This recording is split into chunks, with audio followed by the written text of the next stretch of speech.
우리 한번 따라해 보시겠습니다. 형통의 믿음 되면 존귀한 사람 된다. 오늘 성경의 주인공은 요셉입니다. 오늘 우리가 함께 읽었던 본문은 노예로 팔려간 요셉이 애굽의 친위대장 보디발 장군의 집에서 노예 생활하고 있는 모습을 말씀하고 있습니다. 요셉이 처한 환경과 상황은 부잣집 귀공자 도련님에서 벌거벗김을 당하고 뜻대로 아무것도 할 수 없는 노예로 바뀌어진 절망적인 상황이었지만, 그러나 놀랍게도 요셉은 그곳에서 형통한 자가 되어서 복을 누리고 있다고 말씀합니다. 어떤 의미에서 요셉의 일생은 오늘 우리들이 겪을 수 있는 어려움과 문제들을 다 겪은 사람이라고 할 수 있습니다. 문제 있는 가정에서 겪을 수 있는 미움과 배신의 깊은 상처를 요셉은 가지고 있었지요. 또 요셉은 최선을 다해 사는데도 불구하고 주인 아내가 유혹하고 정직한 마음으로 그 유혹을 물리쳤는데 억울하게 누명을 쓴 것처럼, 그래서 감옥에 간 것처럼 우리도 세상을 살며 나름 성실하게 일하는데 주변의 억울한 모함과 누명으로 고통을 당하는 것 같은 어려움을 겪었습니다. 선을 행하고도 잊혀지는 외로움, 또는 긴 세월을 인내해야 하는 자신과의 싸움이 우리에게도 있는 것처럼 요셉은 감옥 안에서 애굽의 바로왕의 높은 관리들을 도와 선을 행했는데 그들에게 잊혀져 버리고 2년 이상 동안 감옥 안에서 긴 인내의 시간을 보내야 했습니다. 도무지 감당할 수 없을 정도로 힘에 버거운 중요한 사명을 감당해야 될 때가 우리에게도 있는 것처럼 요셉은 애굽이라는 그 큰 나라의 7년 풍년 그리고 7년 흉년에 어마어마한 나라의 중대사를 잘 관리하기도 했습니다.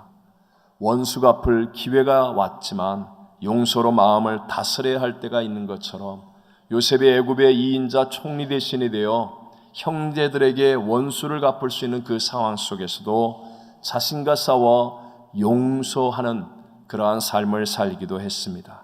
중요한 것은 요셉이 많은 어려움과 문제들을 겪었지만 올바른 믿음으로 이겨내었고, 요셉 때문에 가족이 살고 민족과 열방이 사는 존귀한 삶을 살게 되었다는 사실입니다.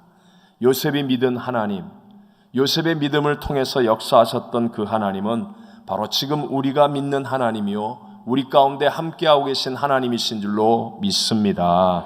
오늘 저는 요셉의 삶을 통하여 형통의 믿음 되면 존귀한 사람 된다 라는 제목으로 오늘 이 시대를 살고 있는 저와 여러분에게 주시는 하나님의 두 가지 은혜를 함께 나누고자 합니다. 첫 번째, 먼저 하나님이 주시는 형통이 무엇인지를 우리는 바르게 알아야 합니다.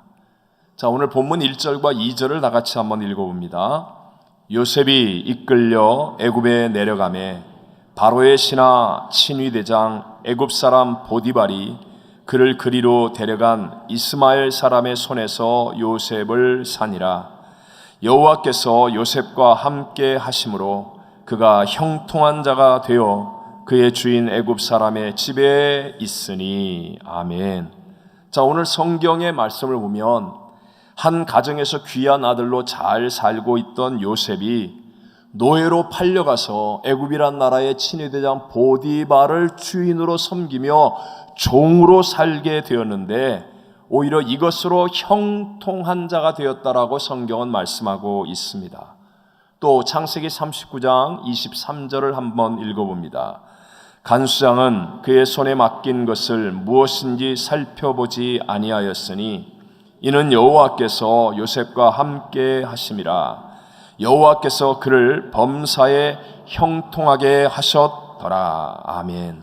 마찬가지로 그 애굽 보디발 장군의 집에서 충성스럽게 성실하게 일하여 가정 총무가 된 요셉이 정직함으로 주인 아내의 유혹을 물리쳤는데도 억울하게 누명을 뒤집어 쓰죠.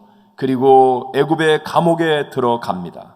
그런데 오늘 성경은 이것으로 요셉이 형통하게 되었다라고 말씀하고 있습니다. 여러분, 노예 생활을 하고 감옥 안에 들어간 것을 향하여 형통이라고 말하는 이것은 무슨 의미입니까? 일반적으로 우리가 알고 있는 관점에서의 형통은 돈을 많이 벌게 되거나 높은 자리에 앉게 되거나 힘과 명예를 얻게 되거나 자기가 소원하던 것을 성취하게 되었을 때 우리는 형통이라고 생각하고 말하지 않습니까? 거기에 비해서 성경, 진리의 말씀이 우리에게 주는 형통이라는 것은 하나님의 뜻을 이루는 것이다 라는 것임을 먼저 알게 되시기를 바랍니다. 다시 한번 성경의 형통은 뭐라고요? 하나님의 뜻을 이루는 것이다. 자, 그럼 도대체 요셉이 노예가 되고 감옥 안에 들어가는 것과 하나님의 뜻은 어떤 관계가 있습니까? 하나님은 아브라함에게 언약을 맺으시면서 장차 그의 후손들에게 이루어질 하나님의 뜻을 말씀하셨습니다. 그것은 이방에서 계기되어서 400년 동안 괴롭힘을 당할 것이라고 하나님은 말씀하셨습니다. 창세기 15장 13절입니다. 여호와께서 아브라함에게 이르시되 너는 반드시 알라 내 자손이 이방에서 계기되어 그들을 섬기겠고 그들은 400년 동안 내 자손을 괴롭히리니. 아멘. 그러니까 지금 요셉이 노예가 되어서 애굽으로 가고 또 감옥 안에 들어갔다가 애굽의 총리 대신이 되어 가족을 불러들여 애굽에서 정착하여 살게 되는 이 모든 것들은 바로 하나님이 이미 아브라함에게 예언하신 하나님의 뜻을 이루어가는 일이었기 때문에 여호와께서 애굽의 노예가 되어 있는 요셉과 함께 하시고 억울하게 누명 쓰고 감옥에 가 있는 요셉과 함께 하심으로 형통한 자가 되었다라고 성경은 말씀하고 있는 것입니다. 이것은 너무나 중요한 의미이기 때문에 잘 아는 사실로 다시 한번 이해해 보면 마태복음 16장에 보면 예수님께서 빌립보 가이사라의 큰 도시에 가서 많은 사람들을 보시면서 제자들에게 묻습니다. 사람들이 인자를 누구라 하느냐? 그러자 제자들이 서로 대답합니다. 더러는 세례 요한, 더러는 엘리야, 어떤 이는 예레미야나 선지자 중에 하나라고 합니다 라고 대답하니까 다시 예수님은 제자들을 바라보시면서 너희는 나를 누구라 하느냐 라고 또 물으십니다. 그때 베드로가 위대한 대답을 하죠. 다 같이 주는 그리스도시요 살아계신 하나님의 아들이시니이다. 즉 하나님께서 독생자 예수님을 이 땅에 보내신 그 뜻에 합당한 대답을 하였다는 거예요. 그랬더니 베드로는 주님께로부터 놀라운 칭찬과 어마어마한 복을 받게 됩니다. 마태복음 16장 17절로 19절만 읽어봅니다. 예수께서 대답하여 바요나 시몬아 네가 복이 있도다. 이를 네게 알게 하니는 혈육이 아니요 하늘에 계신 내 아버지시니라. 또 내가 네게 이르노니 너는 베드로라. 내가 이 반석 위에 내 교회를 세우리니 음부의 권세가 이기지 못하리라. 내가 천국 열쇠를 네게 주리니 네가 땅에서 무엇인지 매면 하늘에서도 매일 것이요 내가 땅에서 무엇인지 풀면 하늘에서도 풀리리라 하시고. 아멘. 정말 어마어마한 복이죠. 바요나 시모나 즉 베드로야 너 정말 복이 있다 그러면서 이를 내게 알게 알리는 네가 아니라 혈육이 아니라 하나님이시다 라고 하며 엄청난 칭찬과 복을 내려주시고, 그리고 연이어서 예수님은 많은 고난을 받고 죽임을 당하고 3일 만에 살아나야 할 것을 제자들에게 비로소 말씀하십니다. 그러자 칭찬과 복을 받아서 굉장히 업되어 있는 이 베드로가 가만히 있지 않고 강력하게 안 됩니다 라고 반응하니까 예수님 놀랍도록 정색을 하시고 그를 책망하셨습니다. 마태복음 16장 22절 23절입니다. 베드로가 예수를 붙들고 항변하여 이르되 주여 그리 마옵소서 이 일이 결코 주께 미치지 아니하리이다. 예수께서 돌이키시며 베드로에게 이르시되 사탄아 내 뒤로 물러가라. 너는 나를 넘어지게 하는 자로다. 내가 하나님의 일을 생각하지 아니하고 도리어 사람의 일을 생각하는도다 하시고. 보십시오 여러분, 똑같은 베드로, 똑같은 장소, 거의 같은 시간인데 조금 전에 칭찬과 복을 받았던 베드로가 어떻게 해서 이런 엄청난 책망을 받게 됩니까? 그것은 바로 한 가지 이유, 하나님의 뜻을 거스르고 있기 때문에.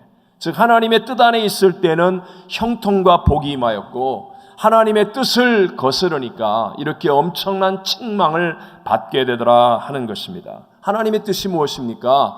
예수님께서 우리의 죄의 문제를 해결하기 위해 십자가에서 고난받고 죽는 것인데, 그런 하나님의 뜻과 상관없이 베드로는 자신들의 안일과 편안함을 추구했어요. 그랬더니 즉시로 책망을 받게 되더라 하는 것입니다. 마찬가지로 우리 사도 바울은 육체의 가시 사단의 사자로 힘들어했습니다. 바울은 많은 병자를 고치는 신유의 은사를 가진 사람이죠.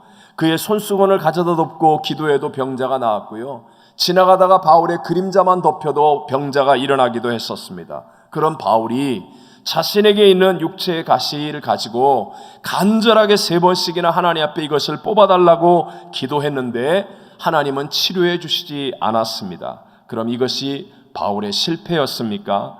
아니라는 것입니다. 병이 낫느냐 그렇지 않느냐, 이런 것이 성공 실패 복과 저주가 아니라 하나님의 뜻 가운데 있느냐 그렇지 않느냐가 바울의 인생을 성공으로, 기쁨으로, 능력으로 이끌느냐 그렇지 않느냐를 결정하게 되더라라는 것입니다. 고린도후서 12장 7절에 말씀합니다. 여러 계시를 받은 것이 지극히 크므로 너무 자만하지 않게 하시려고 내 육체의 가시 곧 사탄의 사자를 주셨으니 이는 나를 쳐서 너무 자만하지 않게 하려 하심이라.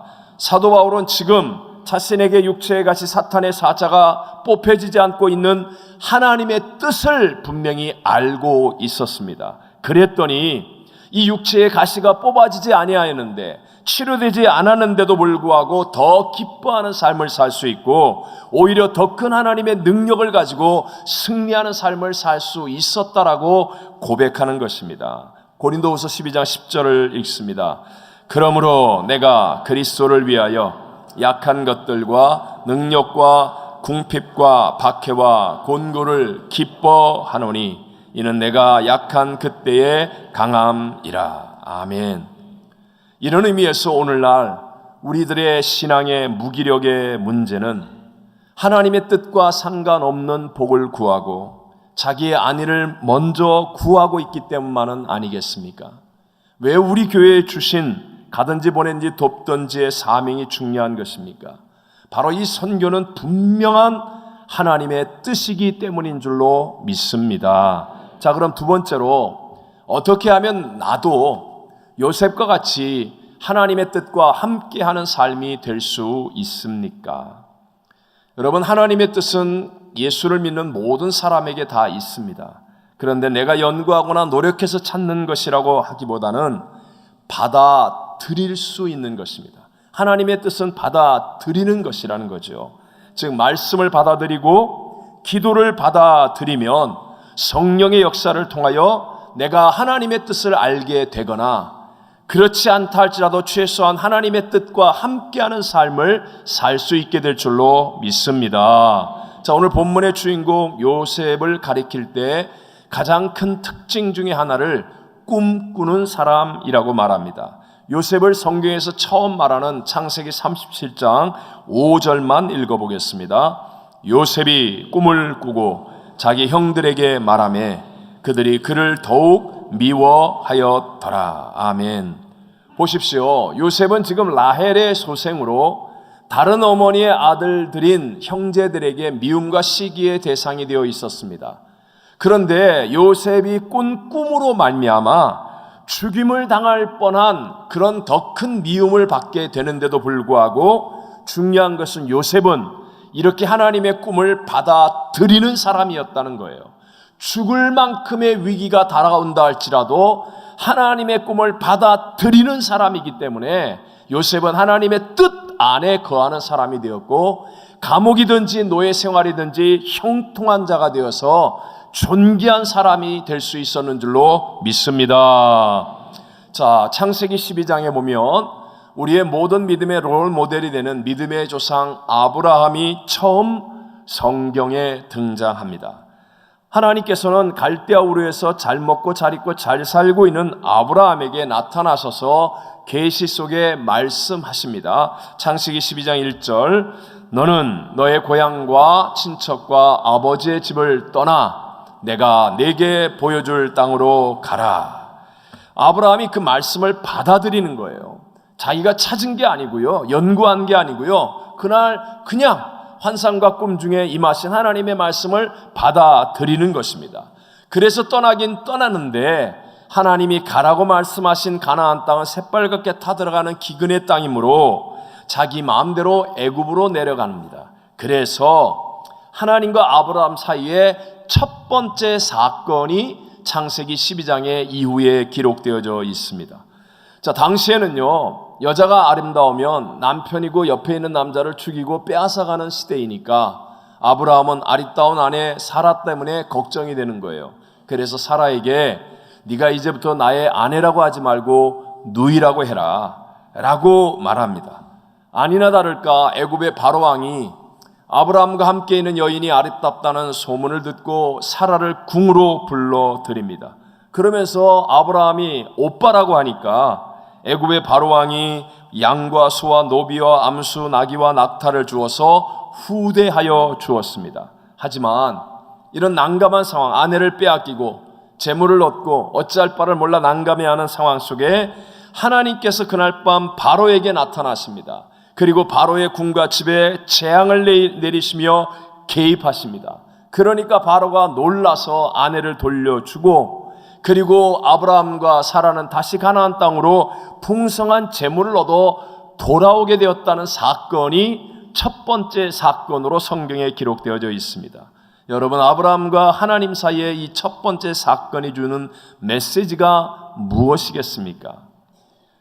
거짓말도 지혜롭게 잘하면 완전히 대박 얻는다, 이거 가르쳐 주는 겁니까 지금 성경이? 아니죠. 바로 이 첫 번째 사건은 아브라함에게 네 힘으로 할 수 없는 상황 속에서도 하나님이 개입하면 놀라운 일이 일어날 수 있다, 네가 이제까지 알지 못했던 영적인 세계가 있다라고 하는 문을 열어주는 것임을 믿으시기 바랍니다. 아브라함은 이제까지 영적인 세계에 대해서 몰랐어요. 세상에서 살아가는 대로 열심히 일하고 정직하고 착하게 윤리적으로 도덕적으로 살고 내가 열심히 소득하고 그래서 잘 먹고 잘 입고 잘 살고 이렇게 하는 것이 인생의 전부인 줄 알았더니, 아니 하나님 말씀을 쫓아와 봤더니 놀라운 영적인 세계가 있더라는 거예요. 자신의 힘으로 어찌할 수 없는 절망 속에서도 하나님이 단 한 번 개입하시니까 그 애굽의 바로왕이 부들부들 떨면서, 그리고 자신과 아내를 놓아주고 더 많은 것들을 합력하여 선으로 얻게 되는 이런 놀라운 영적인 세계가 있는 것이로구나 하는 깨달음을 한순간에 확 눈을 열어서 하나님이 보게 해 주신 것입니다. 여러분, 오늘날도 마찬가지예요. 신앙 안에는 윤리와 도덕이 있지만 그것이 신앙이 다가 아닙니다. 단순히 교회 와서 마음의 평안과 위로를 얻는 것이 아닙니다. 좋은 정보와 가르침을 얻기 위해 교회에 나오는 것이 다가 아니라는 거예요. 신앙은 내가 육신의 눈으로 볼 수 있는 세계보다 몇천 배, 몇만 배, 아니 몇백만 배 더 큰 보이지 않는 영적인 세계가 있다는 것을 받아들이는 것입니다. 그래서 영혼이 잘된 같이 범사가 잘되고 강건해지는 복을 누리게 되시기를 바랍니다. 사람마다 성격과 모습이 다 다르죠. 어떤 분은 신앙생활할 때 이성과 합리성을 중요시하는 태도를 가질 수 있습니다. 그것이 잘못이 아닙니다. 하지만 그 이성과 합리성, 자기 경험, 자기 지식에 갇혀 있어서는 안 된다는 것입니다. 여러분, 하나님이 종종 꿈을 통해서 역사하시는 이유가 무엇일까요? 중동의 많은 이 무슬림들이 꿈속에서 주님을 만나고 개종하는 경우가 많습니다. 많은 사람들이 전혀 예수 안 믿을 것 같은데 꿈속에서 어떤 것을 받아들여서 예수를 믿게 된 경우도 많이 있습니다. 왜냐하면 꿈은 의식에 필터링이 없이 받아들일 수밖에 없는 것이기 때문에 그렇습니다. 쉽게 얘기하면 책을 읽으면서 어떤 사람과 대화하면서는 뭐 이런 주장이 있어 그러면서 달려들 수 있고 논쟁할 수 있고 저항할 수 있습니다. 하지만 꿈은요, 누가 잠자면서 논쟁합니까? 네? 누가 잠자면서 달려듭니까? 꿈은 저항이나 논쟁 없이 그냥 받아들일 수밖에 없는 것입니다. 그래서 때때로 하나님께서는 꿈을 통해 네가 알고 있는 세계보다 더 깊고 넓은 영적인 세계가 있다는 사실을 알려주시기 위해 그렇게 역사하신다는 것입니다. 여러분과 제가 요셉과 같이 존귀한 자가 되려고 한다면, 그렇다면 내 경험, 내 성공, 내 지식, 내 판단, 내 생각을 뛰어넘는 어마어마한 하나님의 영적인 세계가 있다는 것을 믿고 받아들이는 사람이 되시기를 바랍니다. 교회 생활이라는 것은, 신앙생활이라는 것은 바로 기도와 말씀을 통하여 바로 이 영적인 세계를 받아들이는 훈련을 이루어가는 것입니다. 혹시 여러분, 나는 모태신앙인데, 난 교회 다닌 지 오래됐는데, 아니면 열심히 나름대로 교회 일도 내가 앞장서서 많이 했는데, 그런데도 불구하고 여러분의 삶 속에 감격과 기쁨이 없다면, 쉽게 말하면 이 형통의 은혜를 누리지 못하고 있다면, 여러분은 받아들이는 태도를 돌아보셔야 합니다. 기도와 말씀을 받아들이는 마음의 크기가 작으면 아무리 교회를 오래 다녀도, 아무리 교회 일을 많이 해도 그 사람의 믿음의 크기는 작을 뿐입니다. 교회 와서 기도할 때 끝까지 기도 안 하는 사람, 말씀에 적당하게 아멘을 잘 하지 못하는 사람, 안 받아들이는 거예요. 안 받아들이는 거예요. 안 받아들이면 교회를 수십 년, 수백 년, 수천 년을 다녀도 그 사람의 믿음의 크기에 변화는 일어나지 않습니다. 그러나 받아들이면 우리의 인생이 역전승을 이루고 요셉과 같이 노예 생활, 감옥 생활 속에서도 존귀한 사람으로 변화되는 축복을 누리게 될 줄로 믿습니다. 우리 잘 아는 제자들을 보십시오. 제자들은 실패했었습니다. 예수님이 십자가에 못 박혔을 때 도망하고 부인하고 저주하고, 그런데도 불구하고 그들이 지금 존귀한 자들이 되어 있지 않습니까? 그것은 감람산에서 예수님께서 너희는 예루살렘을 떠나지 말고 내게 들은 바 아버지의 약속하신 성령의 세례를 받기까지 기다리라 라는 하나님의 말씀을 받아들였기 때문이에요. 받아들였기 때문에 승천하시는 장면을 500명이 봤지만 받아들인 사람들, 그래서 기도를 받아들인 120명만 성령의 충만함을 받고 세상을 변화시키는 존귀한 사람이 될 수 있었다는 것입니다. 기도하는 사람만이 알 수 있는, 처음에는 내 뜻대로 구하고 세상의 흐름대로 구하고 내 고집대로 구하지만 기도하는 사람만이 알 수 있는 깊은 영적인 세계 속에서 하나님이 어떤 것도 합력하여 선을 이루시는 놀라운 일들을 경험하게 될 줄로 믿습니다. 그래서 기도를 받아들여서 깊이 기도하면 기도할수록 내가 판단하고 생각하고 바라보고 있는 이 좁은 세계가 아닌 더 넓고 깊은 놀라운 하나님의 영적인 세계의 복을 누리고 하나님과 함께하는 형통의 자리에 있는 존귀한 사람이 되어지게 될 줄로 믿습니다. 기도와 마찬가지로 말씀을 받아들이는 것도 훈련해야 합니다. 로마서 10장 17절 잘 아는 말씀이죠. 그러므로 믿음은 들음에서 나며 들음은 그리스도의 말씀으로 말미암았느니라. 여러분, 믿음의 크기는 말씀을 얼마나 잘 받아들이냐에 달려 있습니다. 사람의 인격을 라틴어로 페르소나라고 하는데요, 이 두 단어가 합성되어 있습니다. 관통하다, 뚫다라는 페르라는 단어와 소리라는 뜻의 소나레, 일본의 소니 전자회사가 바로 이 단어에서 나왔다고 하죠. 그러니까 페르소나는 소리가 지나가는 마음이라는 뜻입니다. 그러니까 각 사람의 인격이라는 게 뭐냐, 어떤 소리를 받아들이느냐에 따라서 그 사람의 인격과 운명이 결정된다는 거예요. 솔로몬이 어린 나이에 왕이 되며 1000번제를 드릴 때 하나님께 지혜를 구하여 하나님 마음을 기쁘게 하지 않았습니까? 그래서 구하지 아니한 모든 것까지도 응답을 받습니다. 바로 그 지혜가 렙쉐마, 듣는 마음입니다. 하나님 내게 듣는 마음을 주십시오. 그랬더니 하나님이 너무너무 기뻐하셔서 구하지도 않은 수와 부와 능력과 모든 것을 더하여 주셨습니다. 여러분, 하나님의 말씀을 잘 받아들이면 100% 잘 될 것을 믿게 되시기를 바랍니다. 하나님 말씀을 받아들이는 것, 하나님께서 이 땅에 있는 이 온 인류 역사 속의 교회들을 향하여 하신 동일한 말씀은 단 한 가지입니다. 단 한 가지. 인류 역사 속에 있었던 모든 교회를 지칭하는 요한계시록의 2장과 3장에 나오는 7교회를 향하여 동일하게 하시는 말씀은 단 한 가지였습니다. 귀에 있는 자는 성령이 교회들에게 하시는 말씀을 들을지어다. 여러분, 교회 와서 듣는 귀를 갖게 되시기를 바랍니다. 오늘날 겉모양이 훌륭한 교회들도 많고 지식과 직분이 있는 성도들이 넘쳐나고 있는데도 불구하고 교회마다 분열과 다툼이 가득하고 그리스도인들에게는 존귀함과 존경이 사라져가고 있는 이유가 무엇입니까? 교회 와서 수용적이지 않아요. 수용적이지 않고 배타적이고 이기적입니다. 말씀을 아멘이 아니라 다 노멘이에요. 노멘.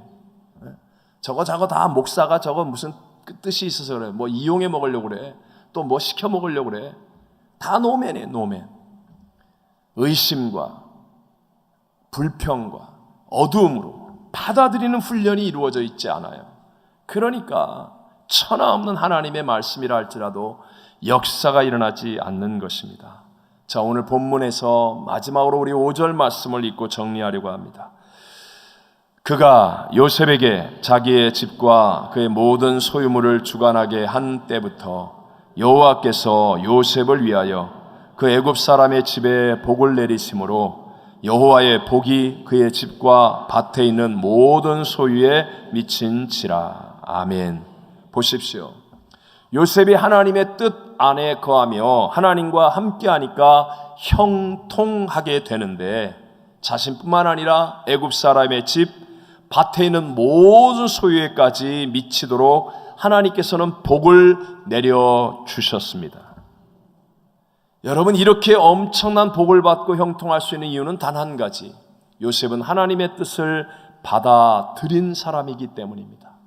꿈을 받아들이고 하나님의 뜻을 받아들이고. 아니, 그걸 어떻게 압니까? 우리 창세기 마지막 50장 19절과 20절을 읽어보겠습니다. 요셉이 그들에게 이르되 두려워하지 마소서, 내가 하나님을 대신하리이까. 당신들은 나를 해하려 하였으나 하나님은 그것을 선으로 바꾸사 오늘과 같이 많은 백성의 생명을 구원하게 하시려 하셨나니. 아멘. 요셉은 형제들이 자기를 인신매매할 때도, 또 억울하게 누명 쓰고 감옥에 가 있을 때에도 하나님의 뜻이 있다는 사실을 받아들였습니다. 그러니까 사람이 어찌한다 할지라도 하나님이 나를 지켜주신다, 하나님의 뜻을 받아들인 사람이 되니까 하나님이 그와 함께 하셔서 형통하게 하시고 요셉으로 인하여 그 주변이 복을 받는 존귀한 사람이 되게 해주신 줄로 믿습니다. 사랑하는 우리 이부 예배 성도 여러분, 여러분의 인생이 존귀한 사람이 되어져야 하지 않겠습니까? 존귀한 사람으로 인생을 마무리하려면 기도와 말씀을 잘 받아들여서 하나님의 뜻 안에 거하는 형통의 사람이 되어야 합니다. 우리 모두 요셉과 같이 때로는 노예가 되고 때로는 감옥에 들어간다 할지라도 하나님의 뜻 안에 거하여서 하나님이 함께 하시는 형통의 복을 누리며 존귀한 사람이 되어지는 승리자가 되시기를 주의 이름으로 축원합니다.